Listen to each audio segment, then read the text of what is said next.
suis partie en séjour linguistique à Miami et vous m'avez posé des tonnes de questions sur combien ça coûte, est-ce qu'on progresse vraiment en anglais, où est-ce qu'on est logé, comment ça se passe, etc. Donc je vais tout vous dire. Ça peut être grave intéressant si vous avez pour projet de partir faire un séjour linguistique à l'étranger pour améliorer votre anglais. Bon, déjà moi je suis partie à Miami, mais vous pouvez partir dans plein d'autres destinations. L'agence elle propose vraiment plein d'autres villes, ça peut être New York, mais ça peut être aussi en Europe, en Asie, enfin vraiment il y a plein de destinations. Est-ce que toi tu parlais déjà bien l'anglais? Honnêtement non, mon niveau d'anglais est vraiment très bas, voire vraiment nul. J'arrive à me débrouiller mais vraiment je parle très mal. Y a-t-il des groupes de niveau? Oui, carrément. Vous n'êtes pas dans les groupes avec les personnes qui sont bilingues, donc ça c'est fait aussi pour vous rassurer. Vous êtes dans des groupes avec des personnes qui ont à peu près le même niveau que vous. Le premier jour où vous allez arriver à l'école, vous allez faire un test et en fait les profs vont définir quel niveau vous avez. Vous allez être trié avec d'autres élèves en fonction de ça. Comment se déroulaient les cours? Donc nous on avait 4 heures de cours tous les matins et tous les après-midi de libre pour découvrir la ville, ça c'est juste incroyable. T'as des temps où t'écris des choses, t'as des temps de discussion à l'oral avec la prof, avec les autres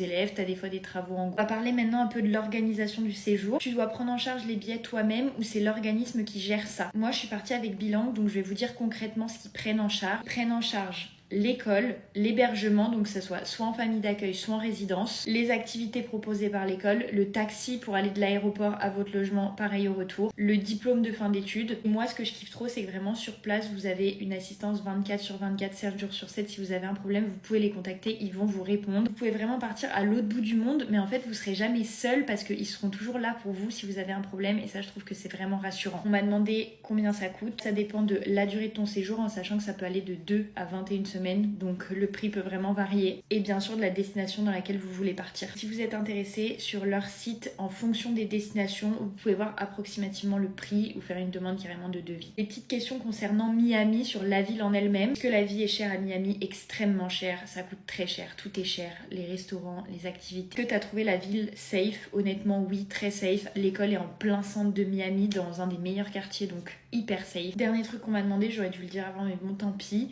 quand vous partez faire des séjours linguistiques comme ça, vous allez forcément rencontrer des gens dans votre classe même si vous partez tout seul. Donc au final, vous allez jamais être seul parce qu'en fait, vous rencontrez des gens à la résidence, à l'école, vous sympathisez et ensuite vous faites des choses ensemble à l'extérieur des cours. Bref, en tout cas, j'espère que j'ai pu vous aider. N'hésitez pas si vous avez des questions, que vous voulez partir en voyage linguistique. Et moi, en tout cas, je vous fais de gros bisous et je vous souhaite une belle journée.